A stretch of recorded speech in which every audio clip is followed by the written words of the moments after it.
Welcome, everybody. Another Dr. Rick and Relate Well moment where we're going to have a conversation tonight about curiosity and how curiosity can be a cure. How curiosity can be a cure for a critical spirit.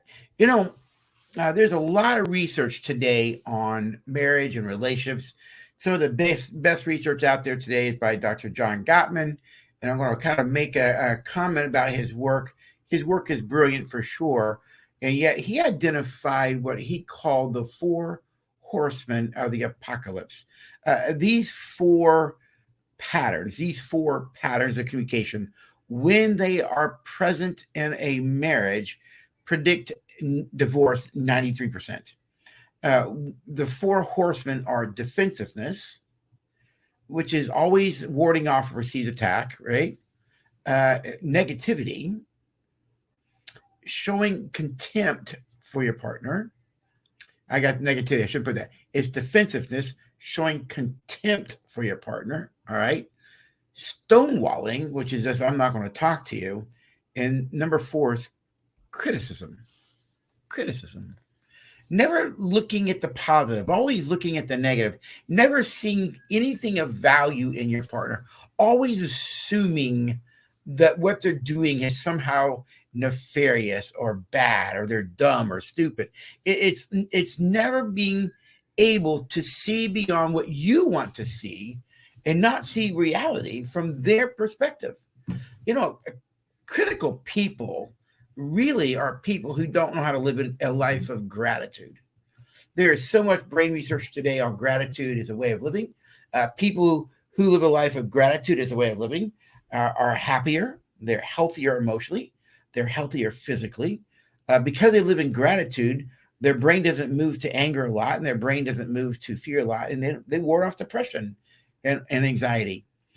People who tend to be depressed and anxious, or let me say it this way, the more critical you are, the more likely you are to have physical and emotional problems. This is brain science, folks. And yet, criticism is basically, in my personal opinion, is a person who's not willing to ask questions. They're just going to assume something about another person and then tear them apart, tear it down. Yes, but, well, I would have done that, but you did this. It's constantly tearing someone down. I did this because you did that. You don't know what you're talking about. Well, if you had been only better, if you had had more education, if you'd only listened to me more, all that kind of stuff, what it really does, it puts me in a position to say that I'm right and you're wrong. Criticism is a very, very unhealthy way to live life. You want a cure for criticism? Here it is. Curiosity. And I don't think curiosity killed the cat because the cat was so curious it kind of went into places it should have gone. I'm not talking about curiosity that way.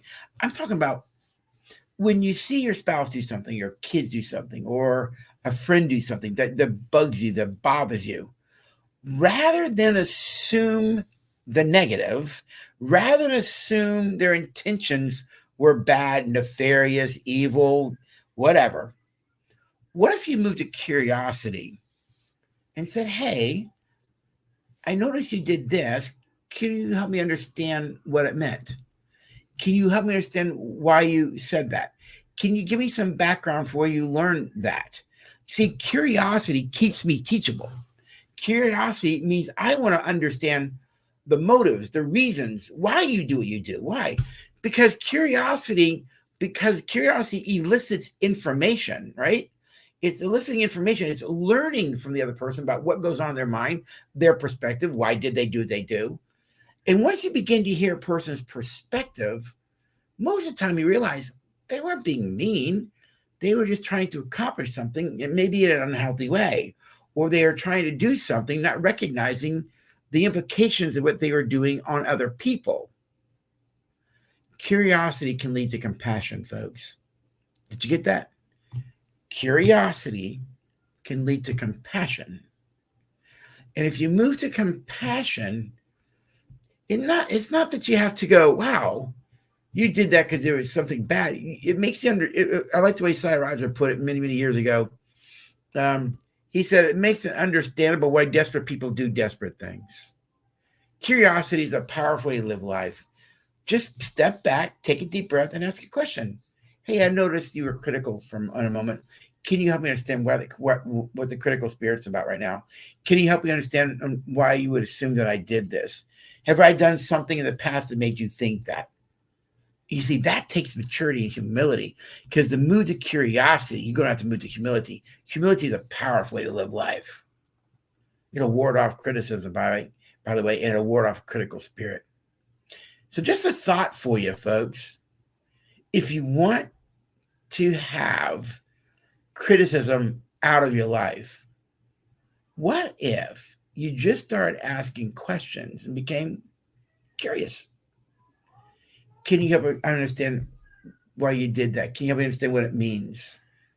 And when you move to curiosity, you're learning about that person. You're learning about their whys. You're learning about, the reason they did something and why they did something. And it doesn't mean that what they did was right, but it does make it understandable why people did what they did. And that creates compassion on our part. And in that compassion, we can move to patience and we can move to kindness. Just a thought. This is Dr. Rick with another Relate Well moment. Have a great week. And if this has been beneficial for you, pass it along, folks. All right. Go share it. Share it on YouTube. Share it on your Facebook account. If you guys would share our work, we can have a greater input. All right. People write me all the time and say, man, we loved your work. I go, but share it. Share it. The greatest gift you give us as a ministry is by sharing your work, our videos on your timeline, and asking your friends to share it as well. All right. So anyways, have a great weekend, this Labor Day weekend, and we will see you soon. Take care, everybody.